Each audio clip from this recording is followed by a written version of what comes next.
Sup traders, this is trading recap number 22 of the S&P E-minis, going over the trades that I taken and also how I interpreted price action. At this point, prices came down. We had this big bar igniting a move down. Prices came down till they found an area of support. At this point, my higher time frame was not in alignment, forbidding me from going long, so I didn't go long at this point. Even if prices go up, if it's not in my trading plan, prices will go up without me. One thing traders have to learn, that you will miss trades. You cannot be in every trade. If you try to chase every trade, you will get over traded and cost some commissions, of course. So as prices went up right here, at this point price was coming up to an area of where they've showed me the money before, and that's where I like to buy and sell when prices reach an area where they've showed me the money before, where prices have shown me that sellers and buyers step up. Right here I had this breakout bar setting up for a breakout failure, and what happened right here, I tried to narrow down. This is a 2-minute chart. I went down to narrow into a 1 minute and got that early entry. I usually wait for my 2-minute pattern to complete, but trying to get a tighter stop, and I call this sucker bait. So I got failed for the sucker bait. Prices stopped me out right here. Not a problem. I recovered quickly, because every trader has a recovery period after they get stopped out.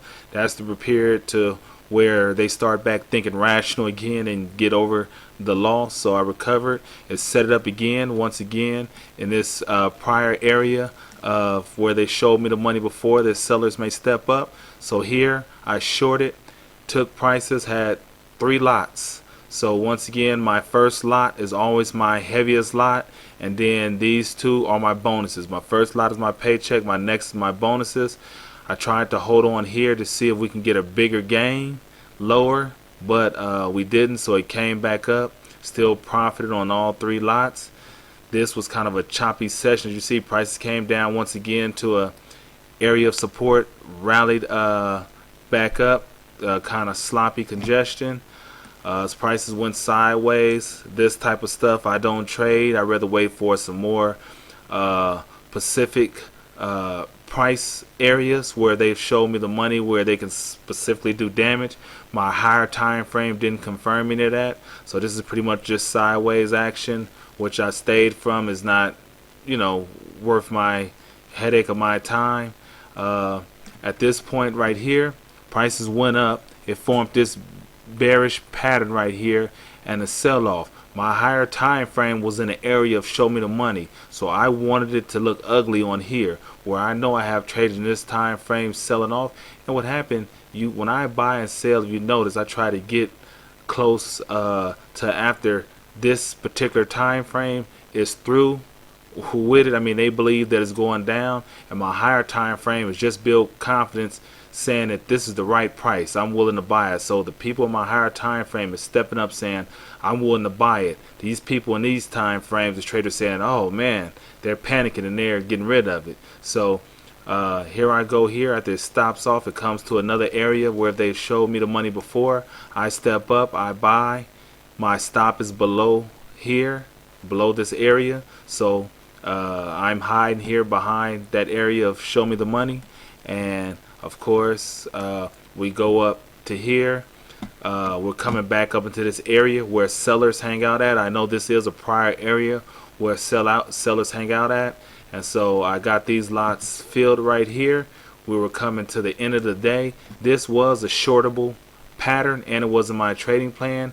I did not take it short at that particular time. It was coming to the end of the day, and at this point it never came back to give me another entry. But this is the trades I want to buy. Pretty much weakness in this smaller time frame, so this will give me my best odds of making a profit. And this play right here, it also gave you a couple entries. This big bar right here, they came down with this volume. That was a lot of people still believing in this time frame that this was a pullback. The prices came down, consolidated, went up, and this big bar below here, people shorted. But guess what? After this bar had no follow through, formed the inside bar. This was another entry.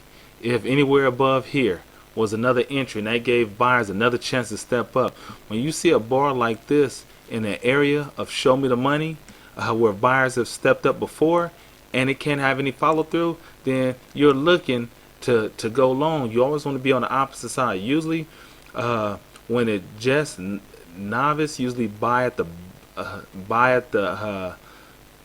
top and short at the bottom. So right when it's looking like this right here, you see all these novice stepping up selling right here, and it can't go anywhere. That tell you somebody's accumulating all these shares that went down. They're not letting it go. They're defending this area. And with this right here, this was an inside bar indicating, hey, it's time to step up. Some buyers are really in this area, and so this puts the odds on your side. There's no guarantee, but when reading price action, you see there you go again, a duplicate of this bar. This bar came down, sellers tried to do it.